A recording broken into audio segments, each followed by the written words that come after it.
یا ایھا الذین آمنوا انما المشرکون نجس فلا یقربوا المسجد الحرام بعد عامهم ھذا، اہل ایمان یہ مشرک ناپاک ہیں، پلید ہیں، تو اب یہ اس سال کے بعد مسجد حرام کے قریب نہ پھٹکنے پائیں۔ سن 9 کا حج جو ہے کھلا تھا مشرکین کے لیے بھی اور اہل ایمان بھی گئے۔ حضرت ابوبکر کی زیر امارت قافلہ حج مدینے سے گیا، حضور نہیں گئے۔ اسی میں اعلان یہ بھی کر دیا گیا اب آئندہ سال سے کوئی مشرک قریب نہیں آ سکے گا، نہ بیت اللہ کے، بیت الحرام کے، نہ حج کے لیے آ سکے گا۔ لا یقربوا المسجد الحرام بعد عامهم ھذا، اس سال کے بعد اب وہ قریب نہ پھٹکے مسجد حرام کے۔ وَإِنْ خِفْتُمْ عَيْلَةً، اب اندازہ ہوا ہوگا کہ یہ تو آتے تھے لوگ تو ہماری آمدنی ہوتی تھی، حاجی آتے تھے، قربانیاں کرتے تھے، کچھ اور نظریں چڑھاتے تھے، چڑھاوے چڑھاتے تھے، تو ہماری آمدنی ہوتی تھی۔ وَإِنْ خِفْتُمْ عَيْلَةً، اگر تمہیں فقر کا اندیشہ ہو فَسَوْفَ يُغْنِيكُمُ اللَّهُ مِنْ فَضْلِهِ، تو قریب اللہ تعالیٰ تمہیں غنی کر دے گا اپنے فضل سے انشاء، اگر وہ چاہے گا۔ ان اللہ علیم الحکیم، اتنی آئیں گی غنیمتیں تمہارے پاس کہ تم سے سنبھالی نہیں جائیں گی۔ حضور کے انتقال کے بعد چند سال کے اندر اندر سلطنت فارس اور سلطنت روما اور وہاں سے جو سیلاب آیا ہے مال غنیمت کا، تو حضور نے تو یہی فرمایا تھا کہ اے مسلمانوں، اس دنیا سے جاتے ہوئے آپ نے فرمایا تھا کہ مجھے تم پر فقر کا اندیشہ نہیں ہے، مجھے تو اندیشہ اب یہ ہے کہ تم پر دولت کے انبار آ جائیں گے تمہارے قدموں میں، اور پھر تم اس دولت کی وجہ سے ایک دوسرے کی گردنیں مارو گے۔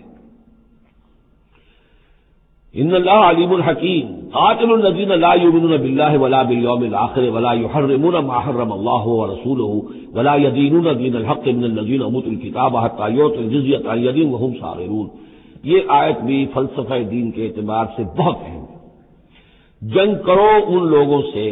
جو نہ ایمان رکھتے ہیں اللہ پر، نہ یوم آخر پر، جو حرام نہیں ٹھہراتے جس کو اللہ اور اس کے رسول نے حرام ٹھہرایا، اور نہ قبول کرتے ہیں دین حق کی تابع داری، من الذین اوتوا الکتاب، ان لوگوں میں سے کہ جن کو کتاب دی گئی تھی، حتی یعطوا الجزیۃ عن ید وہم صاغرون، یہاں تک کہ وہ اپنے ہاتھ سے جزیہ پیش کریں اور چھوٹے ہو جائیں، نیچے رہیں، تابع ہو جائیں۔ یہ فرق ہے جو کیا گیا ہے۔ مشرکین عرب کے لیے تو کوئی آپشن نہیں تھا، یا ایمان لاؤ یا گردن مار دی جائے گی، اس لیے کہ ان میں سے تھے حضور صلی اللہ علیہ وسلم، ان پر اتمام حجت بدرجہ آخر ہو گیا۔ لیکن یہ کہ باقی لوگوں کے لیے، نصارہ اور یہود کے لیے بھی، اور اسی کے تابع بقیہ پوری نوع انسانی ہے، تمام انسان، پھر فارس کے لوگ تھے یا ہندوستان کے لوگ تھے یا اور تھے، ان سب کے لیے قانون یہی رہا ہے۔ کسی کے لیے یہ چیلنج نہیں ہے کہ تم یا ایمان لاؤ یا قتل کر دیے جاؤ گے، اس کے بعد کسی کے لیے نہیں۔ یہ خاص وقت تھا اس قوم کے لیے اس عذاب کا کہ جس قوم نے ایک رسول کی دعوت کو رد کیا تھا۔ اب اس کے بعد کوئی رسول ہے بھی نہیں، موجود نہیں ہے، بنفس نفیس تو موجود نہیں ہے، معنوی طور پر ہے، وہ واقعتاً جو ہے مادی طور پر تو نہیں ہے۔ اس حوالے سے بقیہ پوری نوع انسانی کا معاملہ کیا ہے؟ ان کے سامنے یہ ہے کہ قتال ان سے بھی کیا جائے گا، جنگ ان سے بھی کی جائے گی، یہاں تک کہ وہ تابع ہو جائے، اللہ کے دین کی بالادستی کو قبول کر لے، لیکن اس کے نیچے وہ یہودی رہیں، وہ مجوسی رہیں، وہ ہندو رہیں، وہ سکھ رہیں، وہ پارسی رہیں، وہ جو بھی چاہے رہیں، انڈیویجول کو کسی کو اسلام لانے پہ مجبور نہیں کیا جائے گا، اور یہ نہیں ہوگا کہ گردن اڑا دی جائے گی یا اسلام لاؤ۔ وہ معاملہ تھا مشرکین عرب کے لیے۔ یہ جو زمین و آسمان کا فرق، اس کو اچھی طرح سمجھ لیجیے۔ یہی وجہ ہے کہ پھر جب دور صحابہ میں اور دور خلافت راشدہ میں فوجیں نکلی ہیں صحابہ کی، تو 3 آپشنز دیتے تھے وہ، ایمان لے آؤ تم ہمارے برابر کے ہو جاؤ گے، تمہارے حقوق ہمارے حقوق برابر، ہم یہ بھی نہیں کہیں گے ہم سینئر ہیں تم جونیئر ہو، تمہارے حق کم ہو، برابر، بالکل برابر۔ اگر ایمان نہیں لاتے تابع داری اختیار کرو، جزیہ دو، اور اسلامی ریاست کی بالادستی قبول کرو، پھر تم یہودی رہو، مجوسی رہو، عیسائی رہو، نصرانی رہو، جو چاہو رہو، ہندو رہو، بدھ مت کے رہو، جو چاہو رہو۔ اگر یہ بھی نہیں گوارا، گویا کہ تم باطل کے نظام کو قائم رکھنا چاہتے ہو، تو پھر تیسرا آلٹرنیٹو تلوار آئے گی، ہمارے تمہارے درمیان فیصلہ کرے گی، آ جاؤ میدان جنگ میں۔ 3 آپشنز ان کے لیے، مشرکین عرب کے لیے بھی 3 آپشن بن گئے تھے 2 ہی، یا ایمان لاؤ یا قتل کر دیے جاؤ گے۔ تیسرا آپشن یہ تھا کہ جزیرہ نما عرب چھوڑ کر جہاں چاہو بھاگ جاؤ، یہاں نہیں رہ سکتے، لیکن یہ اس میں امپلائڈ تھا نہیں، کلیئر نہیں تھا، اسپیلٹ آؤٹ نہیں تھا، لیکن ان کے لیے یہ دوسرا آپشن تھا، قاتل الذین لا یؤمنون باللہ، قتال کرو ان سے جو ایمان نہیں رکھتے اللہ پر، نہ یوم آخر پر، ولا یحرمون ما حرم اللہ، ورسولہ، نہ حرام ٹھہراتے ہیں اور سمجھتے ہیں ان چیزوں کو جو اللہ اور اس کے رسول نے حرام کی ہیں، ولا یدینون دین الحق، اور نہ دین حق کو قبول کرنے کے لیے اور اس کی تابعداری کرنے کے لیے تیار ہیں، من الذین اوتوا الکتاب، اہل کتاب میں سے، ان سے بھی جنگ کرو حتی یؤتوا الجزیۃ عن ید، یہاں تک کہ وہ دے جزیہ ہاتھ سے، وہم صاغرون، اور چھوٹے ہو کر رہے، اسلام کی بالادستی قبول کریں۔ وقالت الیہود عزیر ابن اللہ، اور یہودیوں نے یہ اعتقاد گھڑ لیا تھا کہ عزیر اللہ کے بیٹے ہیں۔ وقالت النصارى المسیح ابن اللہ، اور نصارہ نے یہ عقیدہ گھڑ لیا کہ مسیح اللہ کے بیٹے ہیں۔ ذالک قولہم بافواہہم، یہ ان کی منہ سے باتیں ہیں جو نکلی ہیں، ان کی کوئی حقیقت نہیں ہے۔ یظاہرون قول الذین کفروا من قبل، یہ ریس کر رہے ہیں، نقل کر رہے ہیں ان لوگوں کی باتوں کی کہ جو ان سے پہلے جنہوں نے کفر کیا تھا۔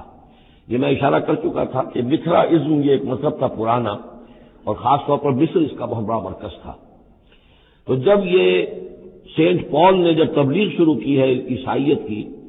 اور وہ وہاں سے پھر بات جو ہے آگے بڑھی ہے، اور جینٹائلز کے اندر بھی تبلیغ اس نے شروع کی، تو اس نے پھر اپنے مذہب میں ایسے اعتقادات شامل کر لیے کہ یہ جو دوسرے مذہب کے لوگ ہیں وہ آسانی سے ہمارے اس مذہب عیسائیت میں آ جائیں۔ تو جو تصویر مصر میں پہلے سے موجود تھی اسی تصویر کے نام بدل دیے۔ مصر میں تصویر تھی God the father, Horus the son of God, and Isis the God mother. تو اللہ خدا اور ایک خدا کی ماں وہ جو آئسس دیوی، یعنی اور خدا کا بیٹا، تو اللہ اور عیسیٰ اور مریم، یہ پہلی تصویر تھی ابتدائی کی جو بنی ہے۔ God the father, Horus the son of God, and Isis the God mother. تو انہوں نے ان کی نقالی کی ہے، اس نقالی میں انہوں نے یہ تصویر ایجاد کر دی ہے۔ قاتلہم اللہ انا یؤفکون، اللہ تعالیٰ انہیں قتل کرے، ہلاک کرے، یہ کہاں سے بچلائے گئے ہیں۔ اتخذوا احبارهم ورهبانهم اربابا من دون اللہ، دوسری جو سب سے بڑی گمراہی ہوئی عیسائیوں میں وہ یہ ہے کہ انہوں نے اپنے احبار اور رہبان کو بھی رب بنا لیا اللہ کے سوا۔ اب یہ جو ہے اس پر اعتراض کیا تھا، اعتراض نہیں سوال کیا تھا حضرت علی ابن حاتم نے، جو مشہور ہیں حاتم طائی، بہت بڑے جو سخی تھے، وہ تو خیر فوت ہو چکے تھے حضور کی بعثت سے قبل، اور وہ عیسائی تھے، ان کے بیٹے تھے یہ علی ابن حاتم، یہ ایمان لے آئے۔ لیکن ایک روز انہوں نے حضور سے پھر یہ کہا کہ حضور یہ بات کچھ سمجھ میں نہیں آئی، قرآن کہتا ہے کہ ہم نے بحیثیت عیسائی اپنے احبار اور رہبان کو اپنا خدا بنا لیا، ارباب بنا لیا، تو ایسی بات تو نہیں ہے، تو اس کا مفہوم کیا ہے؟ تو آپ نے فرمایا کیا یہ صحیح نہیں ہے کہ جس شے کو وہ حلال کہہ دے تم حلال مان لیتے ہو، جس شے کو وہ حرام کہہ دے تم حرام مان لیتے ہو؟ کہ جی یہ تو ہے، تو یہی تو خدا بنا مان لینا ہے، یعنی قانون سازی کا حق اللہ کو حاصل ہے، یہاں پوپ صاحب کو پورا اختیار ہے جو فیصلہ کر دے۔